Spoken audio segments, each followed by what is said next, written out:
आज सुनावणी सुरू झालेली आहे निवडणुकीमध्ये पवारसाहेब स्वतः तिथे उपस्थित होते आणि पुढची सुनावणी जी आहे ती तारीख दिली गेलेली आहे। काय तारीख, किती तारीख दिली? पुढच्या सोमवारची सुनावणीची तारीख दिली। पण महत्त्वाचा यामध्ये प्रश्न असा आहे की आपल्या निवडीवरती आक्षेप नोंदवण्यात आलेला आहे, आपली निवड जी आहे ती बेकायदेशीर आहे असं अजित पवार गटाकडून सांगण्यात आलेलं आहे। काय प्रतिक्रिया? माझ्या निवड झाल्यानंतर माझ्याच सहीने महाराष्ट्रातल्या विधानसभेच्या सगळ्या निवडणुकीच्या उमेदवारांना माझ्या सहीनेच AB फॉर्म देण्यात आले। त्यामुळं मीच जर बेकायदेशीर असेल तर महाराष्ट्रातल्या सगळ्या निवडून आलेल्या आमदारांच्या निवडी बेकायदेशीर ठरवण्याचा काहीतरी डाव याच्यात दिसतोय। आणि मी निवडणुकीने निवडून आलेलो आहे आणि निवडणुकीने निवडून आल्यानंतर त्यानंतर प्रफुल्ल पटेल यांनीच मला पत्र देऊन माझी पुन्हा निवड केली असं मला प्रफुल्ल पटेल यांचंच पत्र आहे। आणि त्यावेळी मी पक्षाला सांगितलं की महाराष्ट्रातल्या आवश्यक असणाऱ्या ज्या प्रोसिजर आहेत त्या आम्ही करतोय पूर्ण।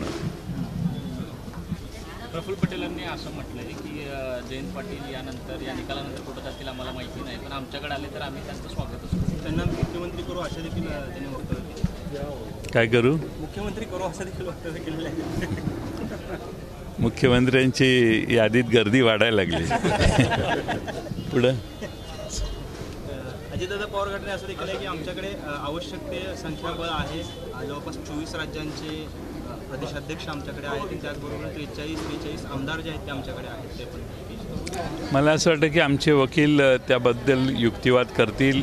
कालच राष्ट्रवादी काँग्रेसची देशाची बैठक झाली, त्यामध्ये 24 राज्यांपेक्षा जास्त अध्यक्ष पवारसाहेबांना पाठिंबा देणारे तिथं उपस्थित होते। पहिल्यांदा ही घटना झाली त्यावेळी देखील या 24 जणांनी पवारसाहेबांना पाठिंबा दिलेला आणि जे पक्षातनं बाहेर गेले त्यांच्याविषयी नाराजी त्यांनी त्यावेळी व्यक्त केलेली। त्यामुळं आता त्यानंतर त्यांनी स्वतः काही पत्र देऊन कोणाला नेमणूक केली असेल आणि ते आमच्याबरोबर आहेत असं सांगत असतील तर मला वाटतं निवडणूक आयोगाने सुरुवातीपासून जे अध्यक्ष आहेत ते कोण आहेत याची माहिती घेऊन योग्य तो निर्णय द्यावा। त्यांनी असा देखील दावा केलेला आहे की शरद पवार साहेब हे एका पत्राने निवड करतात, त्यामुळे पक्षामध्ये लोकशाही नाही आहे आणि त्यामुळे त्यांची निवड जी आहे ती चुकीच्या पद्धतीने होते किंवा ते निर्णय चुकीचे घेत आहेत, मनमानी पद्धतीने। आता 25 वर्ष आपण पवार साहेबांच्या नेतृत्वाखाली काम करतात, तर 25 वर्षानंतर एखादी गोष्ट लक्षात आली असेल तर त्याच्याबद्दल शंका निर्माण होणं स्वाभाविक आहे की इतक्या उशिरा का लक्षात आलं।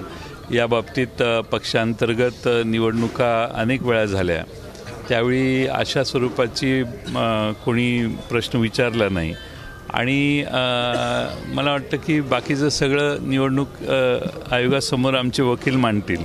मी आता पब्लिकली त्यात मांडण्यात काही फार अर्थ आहे असं नाही।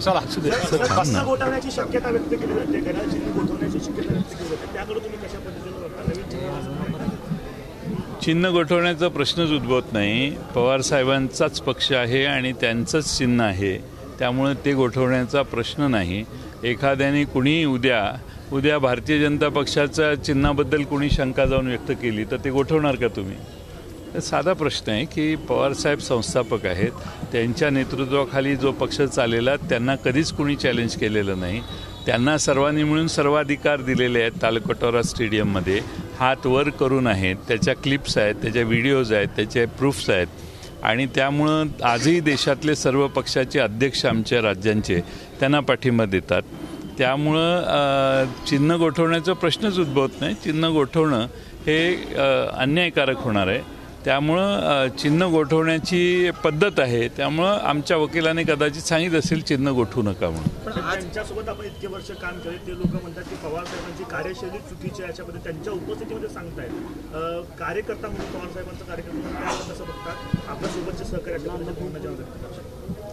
नाही, आता कसं आहे की पवारसाहेबांच्या कार्यशैलीतूनच मोठी झालेली ही सगळी लोकं आहेत आणि त्यामुळं पवारसाहेबांच्या कार्यशैलीतनं मोठे झालेले लोक पवारसाहेबांना प्रश्न विचारतात।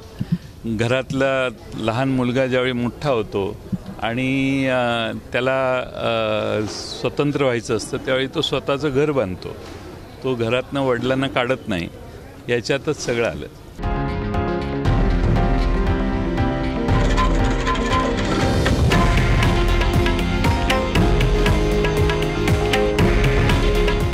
हे आहे देशातील नंबर 1 न्यूज नेटवर्क आणि आपण पाहत आहात TV9 मराठी. काळजी तुमची, हित महाराष्ट्राचं.